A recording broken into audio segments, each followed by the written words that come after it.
Okay, so good day, everyone. Today we continue our exploration in of advanced statistical method essential for evidence-based public administration. No, so the topic no that our presenter focus is on descriptive and inferential statistics tailored for doctor in public administration. No? So statistics, of course, serve as the backbone of evidence-based governance. No? For doctoral scholars no, in public administration, actually, no, it offers the analytical tools to transform our raw data no, with their citizen surveys, agency performance metrics, or national economic indicators into actionable insights.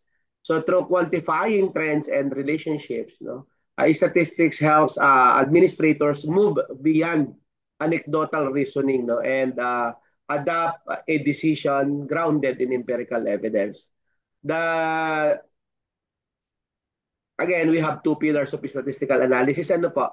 The discipline divides into two complementary branches, the descriptive and statistics or inferential statistics. So this descriptive statistics summarize and organize data to show what is happening in the population or program, while inferential statistics extend no, conclusions from a sample to a wider population, testing hypotheses and predicting future conditions. No? So mastery of both enables public administrators to move from observation to policy prescription. No? So descriptive statistics, again, provides a structured snapshot of data through measures of central tendency, dispersion, and distribution. In public administration, no, this might involve calculating the mean turnaround time or processing business permits or summarizing voter turnout rates. No? So these summaries create a foundation for communicating performance indicators to stakeholders, including legislators and the public. So to give us more details about the topic, let us all welcome our presenter. Go ahead.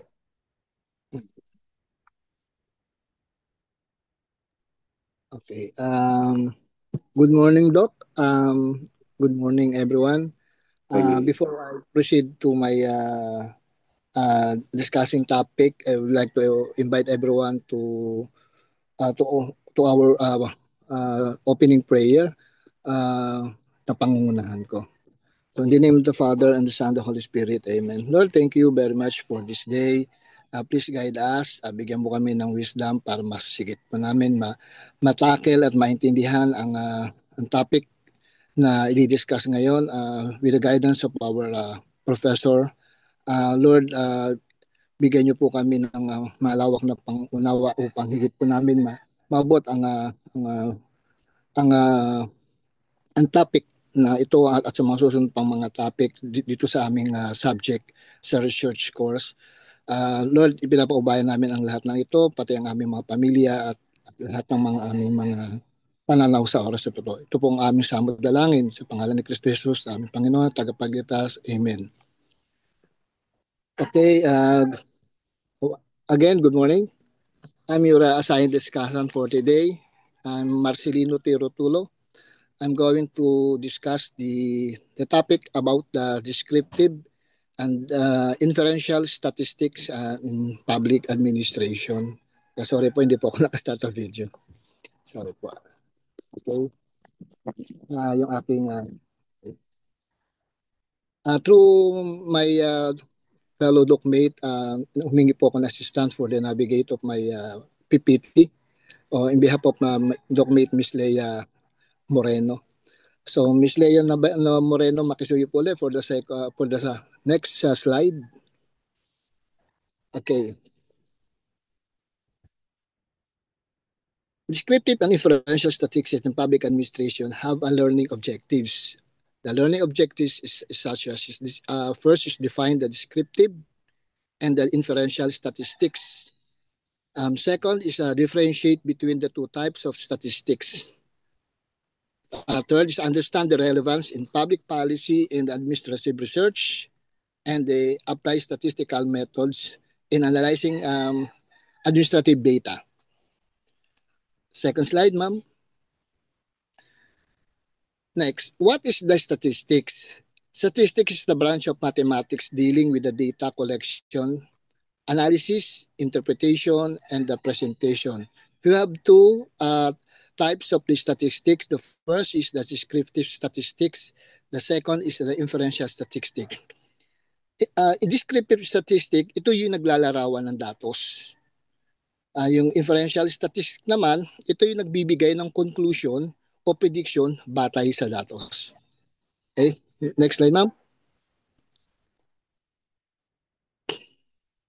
Next, the first analysis that I give to you is descriptive statistics. Definition, it summarizes or describes the main features of the data set. This is focused on the central tendency with mean, median, or mode. Second is dispersion. Ito yung sa range, variance, and standard deviation. And the third is distribution, frequency, skewness, and kurtosis. Ito yung ito po ay yung maaring ang descriptive statistic ay maaring isalin bilang isang statistikong naglalarawan. Ito ay tumutukoy sa mga pamamaraan ng statistika na ginagamit upang buuin at ilarawan ang mga katangian. Okay. Next, Ma'am Lea.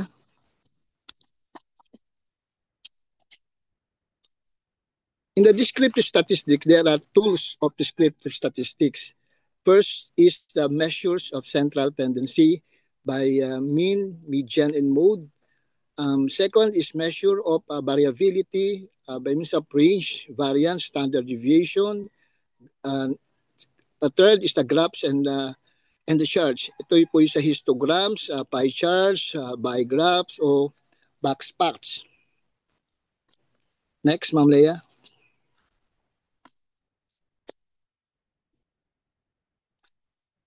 In descriptive statistics, there is an example in public administration data set. This is an annual household income of beneficiaries in a social welfare program. By using the descriptive statistics the first is to determine daw yung average income. Second is yung measure income disparity. Third, yung identify outliers in the system distribution. Outliers means ito yung mga pangkarino o yung naiibang datos. Okay, next. Inferential statistics, there is a definition. It defines a makes prediction or inferences about a population based on a sample answers questions like, does a policy have an effect? Next is, there's a significant difference between two department or department performances. Next, Ma'am Lea. Again, there is a key concept in inferential statistics, a population versus sample. First, the population versus sample. The population is the entire group you want to study, while a sample is a smaller specific portion of that group. And the second is the hypothesis testing.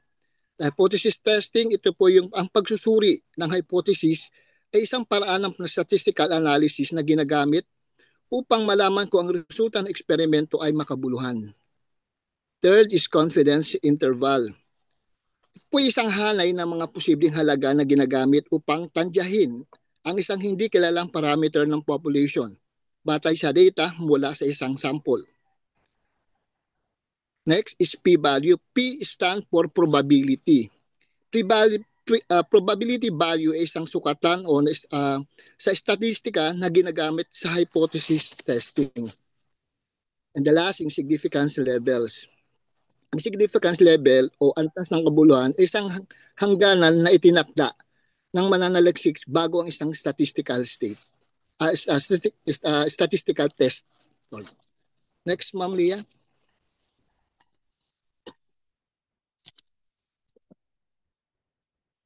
Okay, in other version of interferential statistics, there is a tools of in inferential statistics. First is the t-test ANOVA.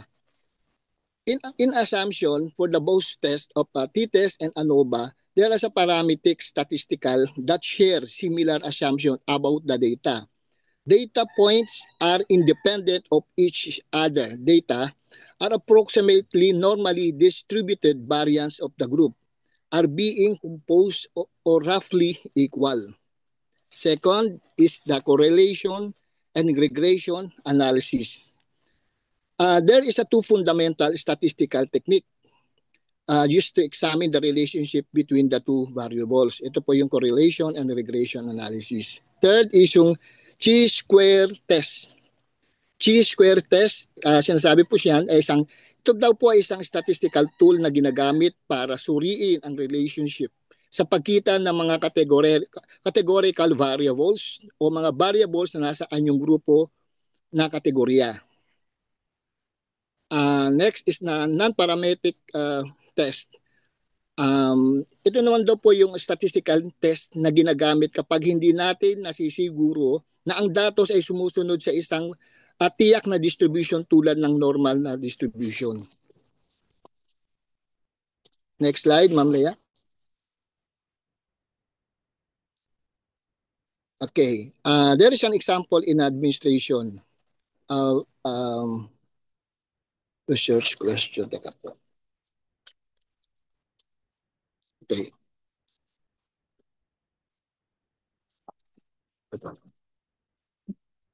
There's an example in administration. Research question is there a significant improvement in community health after implementing a new health policy?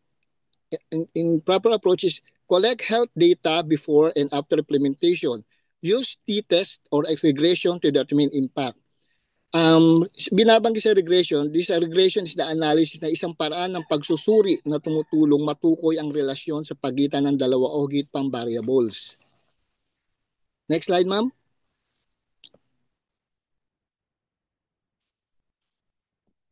Next slide, Ma'am Leah.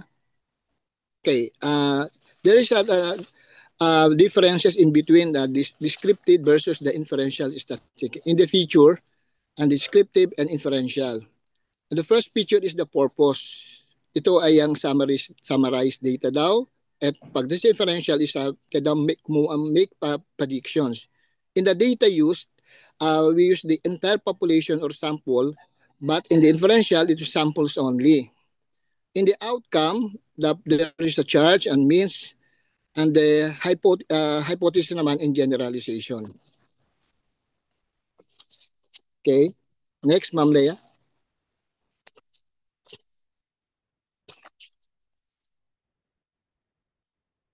Okay. Why it matters for public administration? The first is the evidence-based decision making. This is the process of using the best available data now and the factual evidence to inform and guide to guide rather than relying solely on intentions, tradition, or personal opinion. The second is the policy impact evaluation. Ito yung pagsusuri sa epekto ng patakaran o pagtatasa sa epekto ng patakaran. Halimbawa, para sa kaunlaran, o kaya halimbawa para sa pagpapabuti o para sa pananagutan. The third is the improving service delivery and the understanding the community needs. Next slide, Ma'am Leah.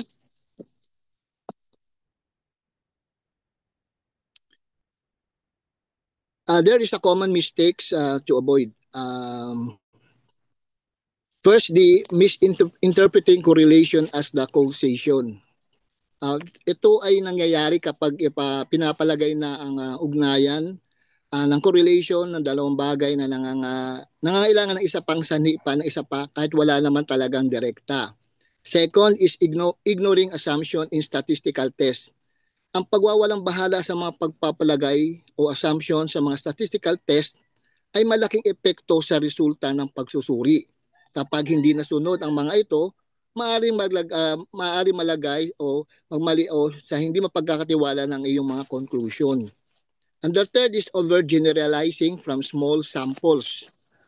Ito ay nangyayari naman kapag ito ay gumagawa ka ng malawak na conclusion tungkol sa isang buong populasyon batay sa isang maliit at hindi sapat na kinatawan ng sample. The last is confusing descriptive with inferential conclusion. Ito naman ay yung nangangahulugang ginagamit ang simpleng paglalarawan ng datos upang gumawa ng malawakang prediksyon tungkol sa isang mas malaking grupo. Next, Ma'am Lea. In summary, question of the descriptive, what is happening? In inferential, why or how is it happening? Both are critical for data-driven governance. Ito yung nangangahulugang ginagamit mga simpleng paglalarawan ng datos upang gumawa ng malawakang prediksyon tungkol sa isang malaking grupo.